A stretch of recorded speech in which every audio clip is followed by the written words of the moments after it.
Les Napoléons, une académie pointue pour promouvoir l'innovation à la française. Les Napoléons organisent 2 événements par an, en janvier et en juillet, avec des débats et des conférences. Ils veulent être actifs tout au long de l'année pour nourrir des adhérents avides d'informations. Ils vont devenir une source d'information, un média sur le web, avec du fond pas comme les autres et une forme pas comme les autres non plus. Quel média? The Napoleon's Report. Ces programmes, Pourquoi les Napoléons, Battle or Not Battle et la Waterloo Box. Premier programme, où l'on explique autrement un autre Napoléon. Et ainsi pourquoi les Napoléons ne s'appellent pas les Pierre, les Paul ou les Jacques. Parce que Napoléon est un grand innovateur. Si, la preuve, un jour, il a innové avec une betterave.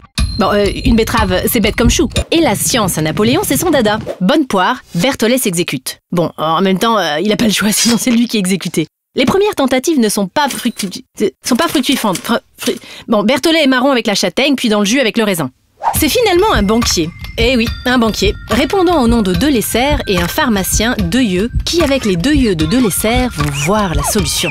Et paf, ils arrivent à faire du sucre avec de la pulpe de betterave. Deuxième programme, ou comment traiter autrement des sujets pointus portant sur l'innovation via des interviews croisées en abordant tout type d'innovation, industrielle, technologique, sociétale, humaine, et en multipliant les angles d'entrée. Troisième programme, ou comment parler d'un sujet plutôt tabou en France, l'échec. Pour libérer la parole, la Waterloo Box se fait sans images. Tous nos témoins évoquent leur Waterloo professionnel via des témoignages sonores. La Waterloo Box. Dans cette boîte, on estime que l'échec, c'est l'indispensable premier pas vers le succès. Il y en a un qui est assez fondateur émotionnellement.